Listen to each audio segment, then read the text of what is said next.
Bonjour tout le monde, ici Dani. Puis moi c'est Mélie. Puis aujourd'hui, on a décidé d'aborder le sujet de l'homosexualité. Ce serait de vous mentir que de dire que tous vos amis et votre famille peuvent accepter le fait que tu sois gay. Pas qu'ils ne t'aiment pas, mais il y en a beaucoup qui pensent encore que c'est un choix. Malheureusement, il y en a beaucoup qui pensent que... je serais même à dire qu'il y en a qui pensent que c'est une maladie d'être gay. Tu sais. Mais non. Mais il ne faut pas que tu en veuilles à ces personnes-là, ni à ta famille, ni à tes amis, parce que ces personnes-là ne savent pas toujours comment réagir avec ça. Dis-toi, rappelle-toi que même toi, avant d'accepter qui t'étais, c'était peurant. Tu ne savais pas trop comment dealer avec ça, réagir avec ça. Tu ne savais pas trop comment en parler. Je suis pas même certain que tu n'acceptais pas ça chez toi. Donc, il faut se permettre que les autres alentour de soi qui ne le sont pas puissent ne pas comprendre tout de suite. Et même si ta famille t'aime de façon inconditionnelle, laisse-leur le temps.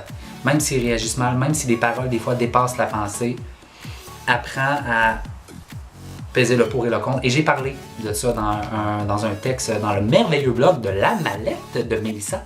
Vous irez voir, on va mettre sur la barre d'infos son blog La Mallette. Très très bon blog à lire avec une tasse blanche. Image épurée. Je faisais un rappel d'un ancien vidéo. Bon. Donc, laisse-leur le temps d'appréhender tout ça. Laisse-leur le temps d'apprendre. Écoute-les. Surtout, ne les juge pas, parce que c'est ça qu'on ne veut pas être jugé, mais juge-les pas en retour. Et je peux te promettre que tu vas vivre heureux au bras de la personne que t'aimes avec ta famille, comme si de rien n'était. Le village gay. Le village gay, je vous dirais que c'est pas mal une des premières choses que je voulais voir en arrivant à Montréal, parce que on entend souvent parler du village gay comme si c'était l'endroit le plus facile pour se faire cruiser pour les homosexuels. Qu'est-ce que tu veux? J'ai toujours voulu, moi, me faire cruiser en me faisant pogner une fesse en commandant un roteux et un orangeade. Mais ça, c'était avant d'avoir un chum.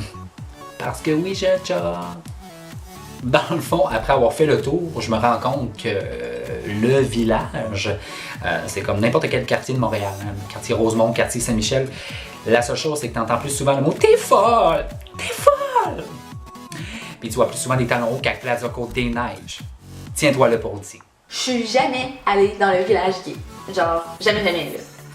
Mais je vois ça comme une place où tu vas quand t'as le goût de voir du monde s'aimer librement. Je vois ça comme une place où tu vas pour aimer librement. Je vois ça un peu aussi comme une place où il y a des confettis qui tombent du ciel chaque fois qu'il y a deux gars s'embrassent. Ou puis qu'il y a une petite musique vraiment cute qui se met à jouer quand il y a des filles qui se disent « je t'aime ». Ouais, faudrait peut-être que je visite le village gay. Je suis pas sûre que ça ressemble vraiment à ça finalement. Les stéréotypes? Moi, je trouve que les stéréotypes, c'est tellement 2006.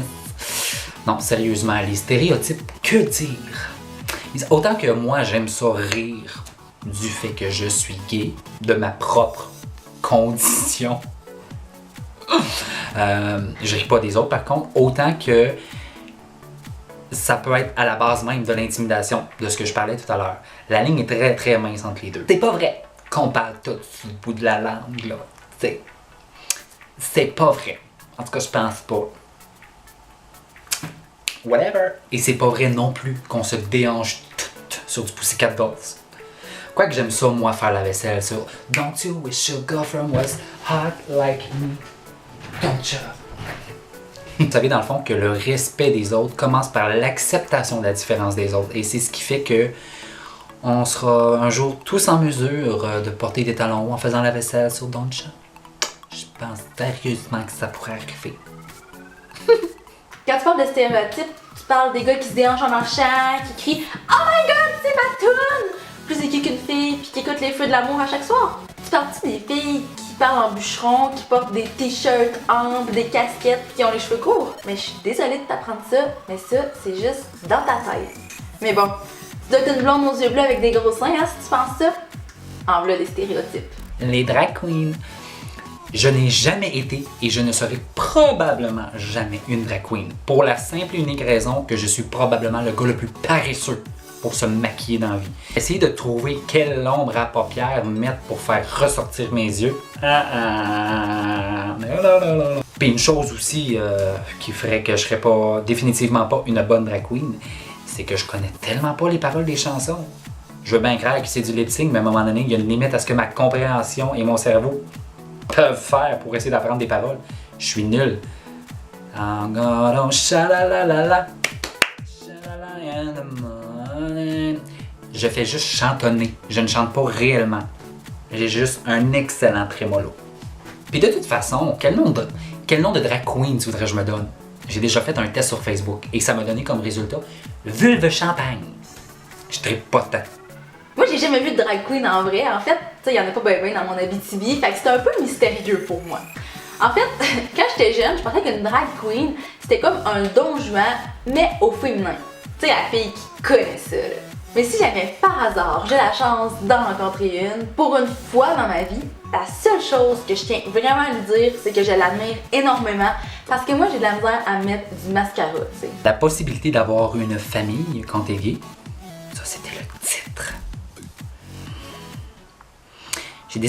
J'ai décidé de commencer en fait d'y aller avec de façon libre complètement pour rapport à ce petit thème-là parce que c'est un sujet qui est important pour moi parce que dans ma vie actuelle, ça me touche beaucoup. J'arrive à 28 ans, j'ai envie de commencer à vouloir avoir une famille. Parce que je pense probablement que je suis comme toutes les femmes de ce monde, the clock is ticking. Donc voilà, j'ai toujours voulu de toute façon avoir des enfants et je ne comprendrai pas.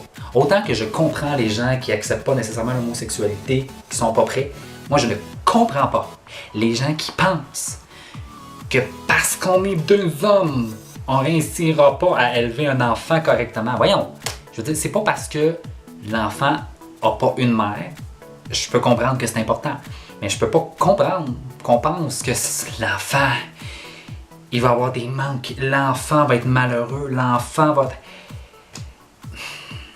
Moi, j'ai eu une très bon exemple. J'ai eu les meilleurs parents du monde, un mère et une père. Une mère et un père, dis-je, qui s'aimaient éperdument et qui nous ont aimés. Oui, c'est le cadre normal de la société pour avoir une famille, mais mes parents m'ont surtout appris les valeurs et le respect des autres. Ils m'ont appris dès mon plus jeune âge que c'était beau, que c'était normal de voir des hommes ensemble, des femmes ensemble. Ils m'ont jamais fait sentir différent. Ils m'ont jamais fait sentir non plus que c'est beau, les homosexuels, tu peux accepter ça, mais une famille, non. Ça n'a pas de sens pour moi. Parce que moi, je pense que si on est deux hommes qui aiment éperdument son enfant, l'enfant va le sentir. L'enfant a besoin de protection, l'enfant a besoin de sécurité, a besoin d'être aimé. Cet enfant-là, ces enfants-là, un jour, auront, oui, des figures maternelles ou paternelles, tout dépendant de la situation qu'on est. Mais ces enfants-là, l'important, c'est juste d'être aimé. Puis la journée que mes enfants vont être assez grands pour avoir leur propre chaîne YouTube, je peux vous confirmer qu'ils vont vous attester pur et dur qu'il n'y a pas de différence entre les couples hétéros qui élèvent un enfant et les couples homosexuels qui élèvent des enfants. Si c'est possible d'avoir une famille quand t'es gay, mais je comprends même pas pourquoi on pose la question. C'est sûr que c'est possible d'avoir une famille quand t'es gay ou lesbienne, voyons donc. Bon, je comprends que la question se pose parce que biologiquement, c'est un peu compliqué. Mais tu sais, une famille, c'est pas une affaire biologique, c'est une affaire de cœur. Tous les êtres humains ont un cœur. Donc, tous les êtres humains peuvent former une famille. Pas plus compliqué que ça. J'espère que vous avez aimé notre vidéo sur l'homosexualité parce que nous, c'était vraiment une vidéo qu'on tenait à faire, qui était hyper importante pour nous. Parce qu'en 2016, chaque personne, qu'elle soit hétéro ou homosexuelle, devrait pouvoir vivre librement d'amour et d'eau fraîche. Si vous avez aimé la vidéo, faites un thumbs up, puis abonnez-vous à notre chaîne parce qu'on a vraiment plein de vidéos vraiment nice qui s'en viennent. Bye!